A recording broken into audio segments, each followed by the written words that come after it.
So we learned our new system, polar coordinates, and we learned we can use equations to express a curve in R2. So let's see if we can how we can use the polar coordinates to represent a curve in R2. Okay, so let's start with an example. Do you remember what is the equation, the xy equation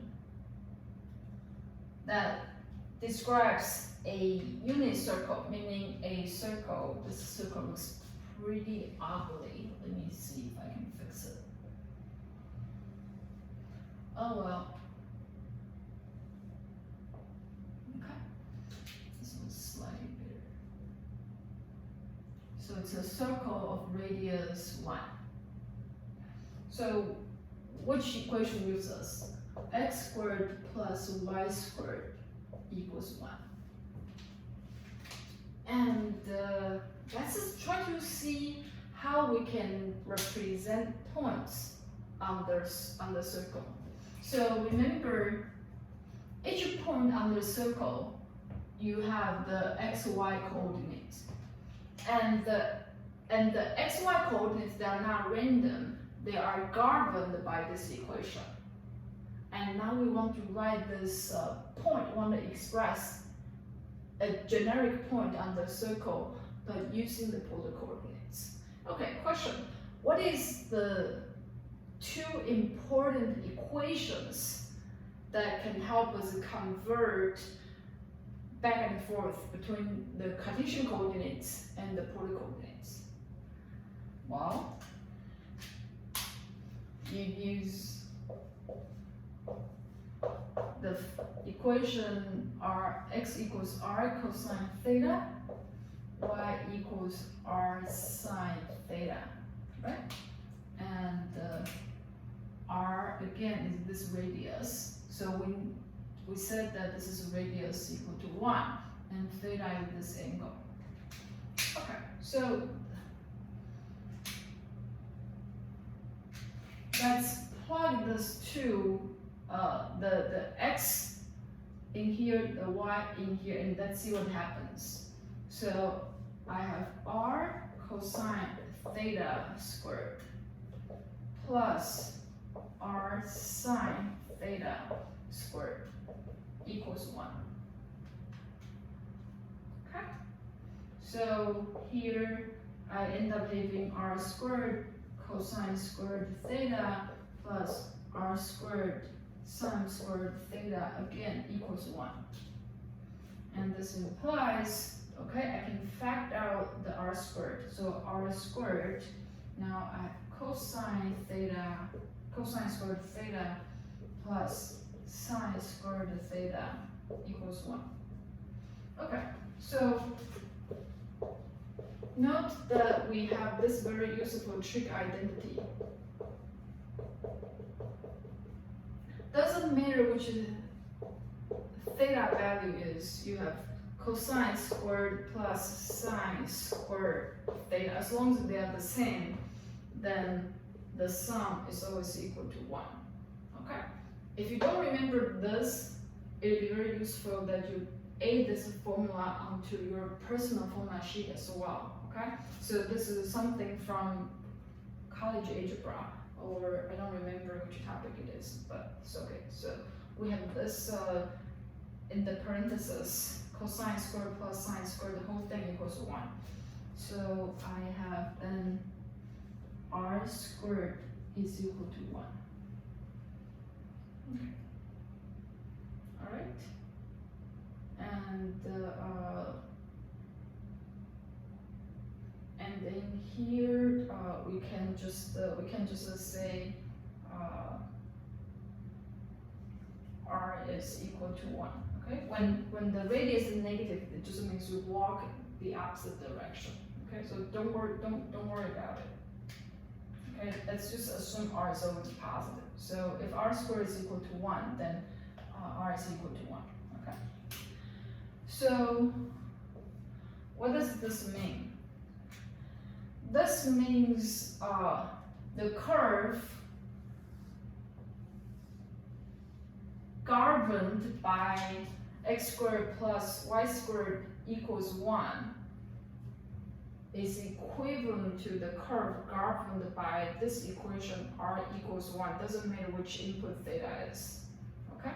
So now you think about it.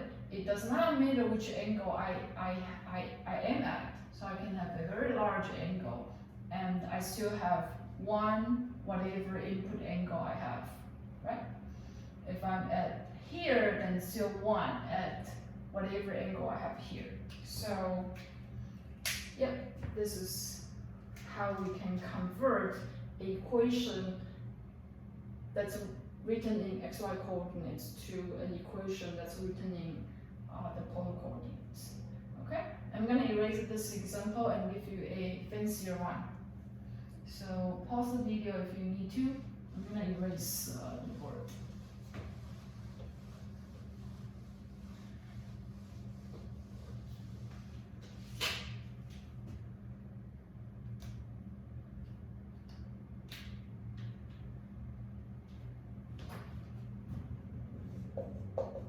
So I'm given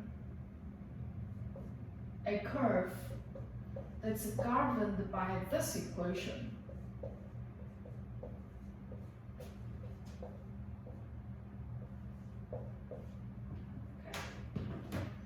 Okay. And now I want you to express the curve in terms of an equation in using polar coordinates.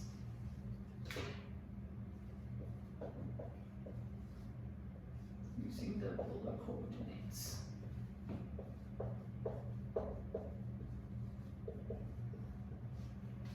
How do we do this? So once again, I'm trying to go from something that's written in the xy coordinates and I want to convert that to something that's written in the polar coordinates.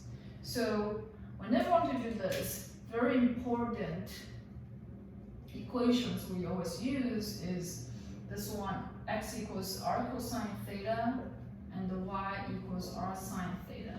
These guys are very useful. And what do we do next? Then we simply plug in. So I have x, oops. I have x, that's this guy, squared plus y squared, then the whole thing to the power 3/2. Then I have 3 times r cosine theta squared because I have x squared, okay? And then minus r sine theta squared, okay? All right, I know this equation looks huge. Don't freak out yet. Don't freak out yet. So stay calm, okay? This is what I tell everybody. I tell Calc 3 class students, I tell the same to Calc 1 students. You're good at math, but you need to be patient. Patient meaning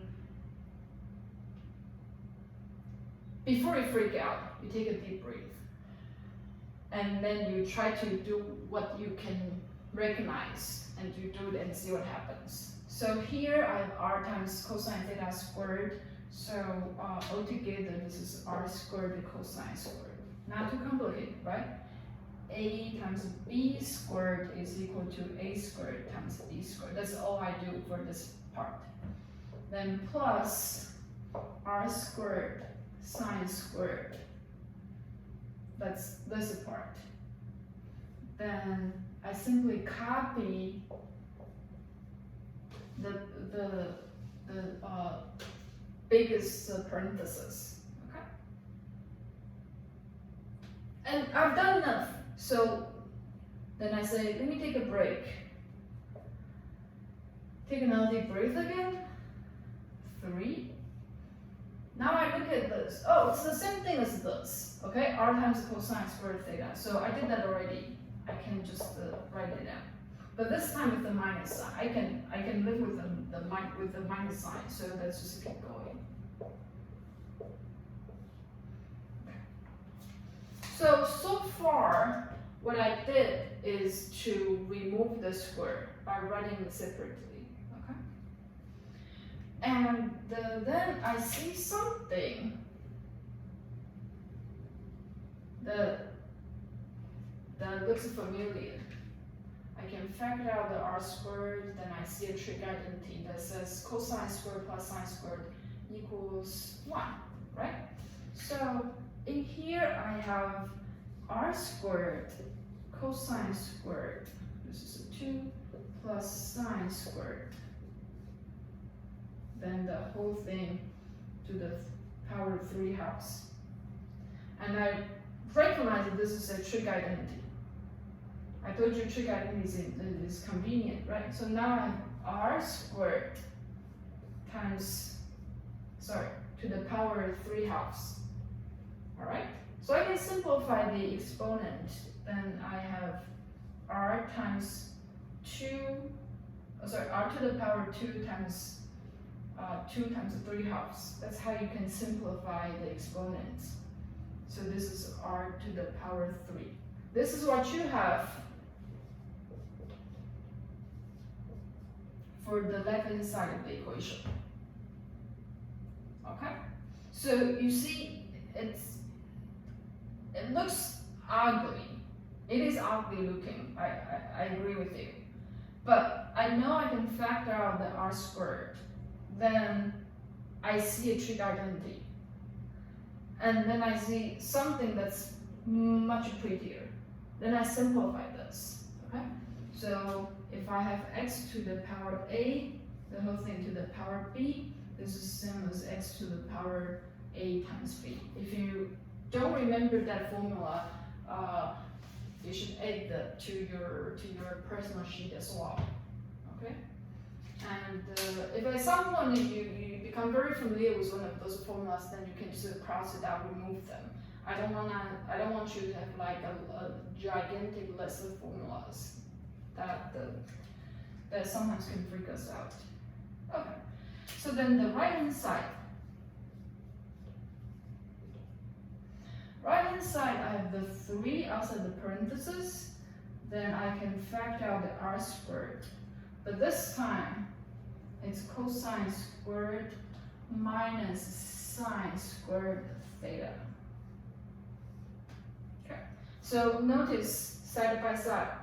Up here you have a plus sign, down here you have minus sign. So when you have a minus sign, this guy does not give you 1. Do not do that. Okay. We have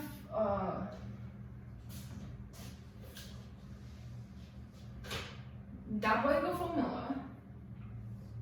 Again, this should come from either pre-calculus or college algebra. I'm not sure what it is. So cosine 2 theta equals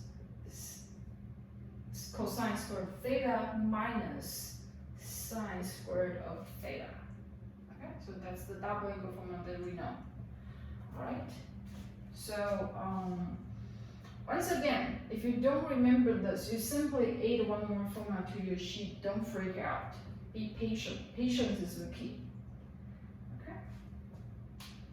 And then over here I have 3r squared. Then what do I have in this parenthesis? Over there it tells me it's cosine of 2 theta. All right. I'm not done yet. The equations in the blue just tells us how I can simplify the left hand side of the equation and the right hand side of the equation. ultimately I need to put them back and see what equation I end up getting. Okay, so then you go back and use black color. So the left hand side I have r to the power 3. On the right hand side of 3r squared cosine of 2 theta. Right? I put the result for the left hand side on the left hand side of the equation. I put the result here on the right hand side of the equation. Okay, a simple step. Now I see I have a common factor r squared on the left and on the right, so I can cancel it out. So I then have r equals 3 cosine of 2 theta. Okay, and up till here I cannot go further. And it's pretty simple already. So this is the final answer. R equals 3 cosine of 2 theta governs the same curve that's described by this complicated looking formula in the xy coordinates. Okay? So I hope through this example it tells you to some degree the value of using the polar coordinates. Okay? So the same curve can be expressed either by this intimidating looking equation or this simple short equation, but using a different system, using a different coordinate system. Okay? Key is we have the equations up here that tells us how we can go from the xy coordinate to the r theta coordinates. Alright? Okay. So trig identity, that will go for more. Let me give you another one before I let you go. Sine of 2 theta. If we talk about double angle formula for cosine, we may as well talk about double angle formula for sine. So this is 2 times sine theta times cosine theta. Okay. So those are the 3 important equations. So equation 2, equation 3, these are double angle formulas. Equation 1, cosine squared theta plus sine squared theta equals 1. I think this is pretty much you're gonna use for trig identities. Okay, all right, I'll stop here.